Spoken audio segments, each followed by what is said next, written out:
La gestion du Grand Hôtel de l'Indépendance a été confiée à une société sud-africaine. La passation relative au transfert des droits de jouissance de l'hôtel au nouvel acquéreur sud-africain devait se faire le 7 août dernier, mais elle n'a pu se tenir en attendant une nouvelle date. C'est la section syndicale qui se prononce.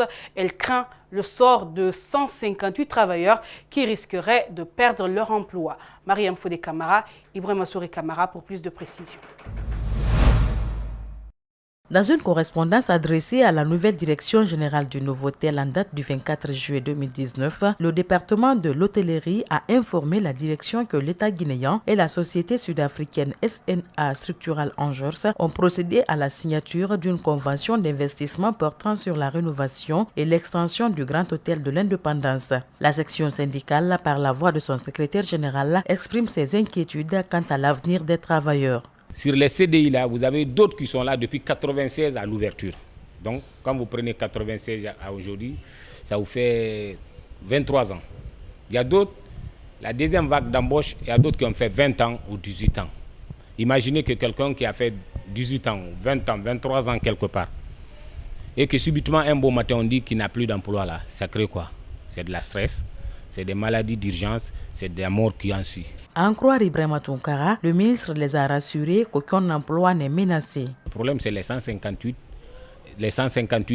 personnes. Qu'est-ce qu'ils vont advenir? Ces 158 personnes, si vous multipliez le nombre de familles qui vivent derrière ces gens-là, c'est énorme. Ils nous ont rassuré que tout le monde va garder son emploi. Que sinon, dans la législation, sur la législation guinéenne du moins, que dans de pareilles circonstances, on met tout le monde en congé technique. Aucun travailleur, encore moins les membres de la direction, n'ont pris connaissance des clauses de la convention. Ils demandent au département de les mettre en copie pour une meilleure compréhension. Mais malheureusement, jusqu'à ce qu'on a fini l'entretien, je n'avais pas reçu la copie de la convention. Nous continuons à demander, et pas exiger, mais à demander encore au département de nous montrer la copie. La directrice générale de l'hôtel Novotel, surprise de cette nouvelle, n'a pas souhaité s'exprimer. Asmaouba, hors micro, nous a confié qu'elle ne procéderait à aucune quelconque passation de service, à condition qu'un décret du chef de l'État ne la démette de ses fonctions. Protection et promotion des droits des personnes handicapées. C'est autour de ce thème que plusieurs cadres du ministère de l'Action sociale et des acteurs de la société civile se sont réunis ce jeudi. Il est question de s'imprégner et de vulgariser la loi sur la protection des personnes handicapées. Une réflexion sur ce que cela implique comme opportunité d'emploi et d'insertion socio-professionnelle pour ces personnes à mobilité réduite. Alcini Bari, la médecine. Durant 2 jours, des acteurs de la société civile, des organisations de défense des droits de l'homme et des cadres du gouvernement ont discuté sur le thème protection et promotion des droits des personnes handicapées. Cette activité spécifique vise à ce que les participants qui représentent le gouvernement, les administrations, les acteurs politiques, la société civile, l'administration, puissent s'approprier le contenu de la loi de promotion et de protection des droits des personnes handicapées afin qu'ils puissent en imprégner et ensuite contribuer à sa réalisation. Si la loi sur la protection des personnes handicapées a été adoptée le 15 mai 2018, force est de noter que l'opportunité pour ces personnes à mobilité réduite manque. Une inquiétude que ne manque pas de signaler le représentant de la ministre de l'Action sociale. Par ailleurs, le gouvernement promet de tout mettre en œuvre pour le respect de la dite loi. Ne nous voilons pas la face.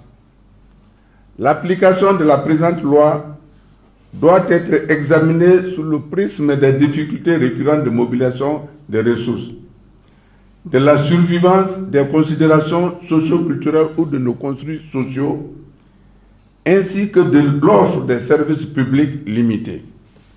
Parmi les participants figurent des personnes handicapées qui sollicitent la vulgarisation des acquis de ces 2 jours de formation. Nous voulons que la loi soit largement connue au niveau national et surtout qu'elle soit diffusée. Les différents acteurs qui sont venus participer, nous voulons qu'ils procèdent à des sessions de restitution au niveau de leurs départements respectifs pour que les décideurs au haut niveau soient suffisamment informés de l'existence de cette loi et qu'ils en fassent une obligation pour sa diffusion au niveau national. L'un des droits qui a du mal à être respecté et l'accès à l'éducation pour ces personnes qui mènent un vrai parcours de combattants. À l'école des sourds-muets, les cours ne se limitent qu'en 6e année, par faute d'enseignants et d'équipements adéquats. La communauté musulmane de Guinée, à l'instar de ses coreligionnaires du monde, se prépare pour la célébration de la fête de l'Eid el-Kébir, une occasion pour les fidèles qui ont les moyens d'immoler un mouton en guise de sacrifice. En Guinée, ils sont nombreux à vouloir fêter à l'intérieur du pays. Cependant, le problème lié au transport est perceptible.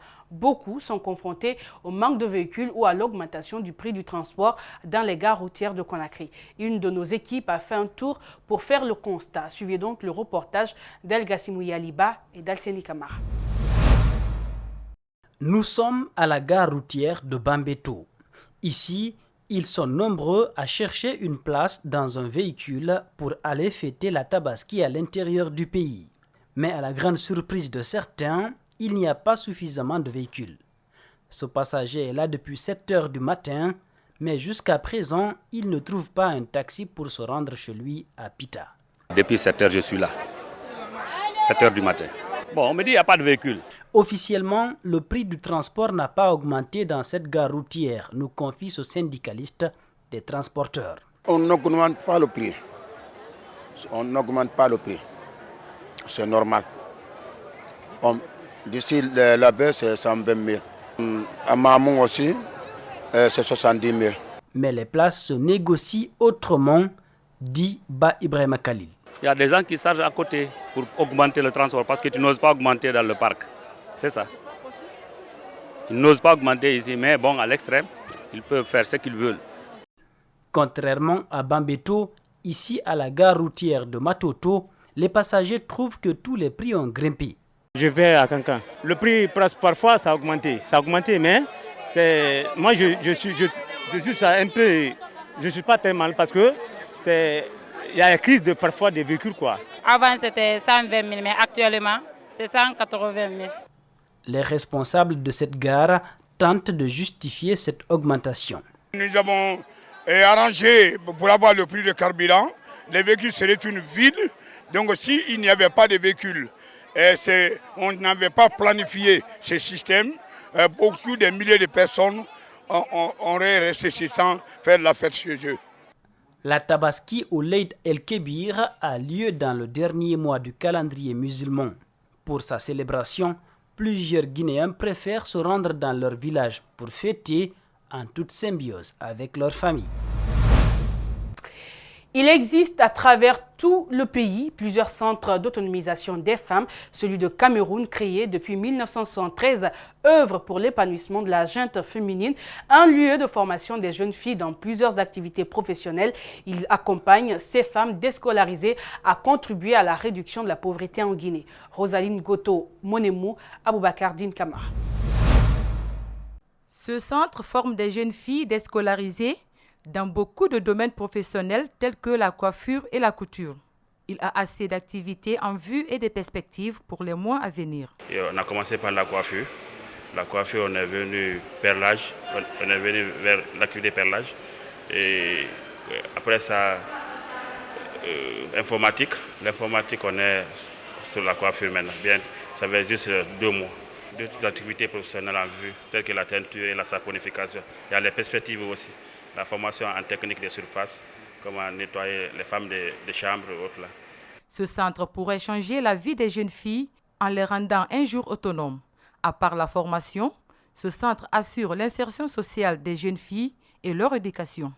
On a des jeunes filles ici qui sont de retour de Koweït. On assure leur réinsertion sociale. Ils sont là. Il y a des jeunes filles qui sont déscolarisées, vulnérables, n'ont rien parce qu'elles ne peuvent pas partir dans un atelier payé à la fin du mois. Ici, c'est gratuit. Ils sont là, on assure non seulement leur formation, mais aussi leur éducation aussi. Binta Silla est coiffeuse.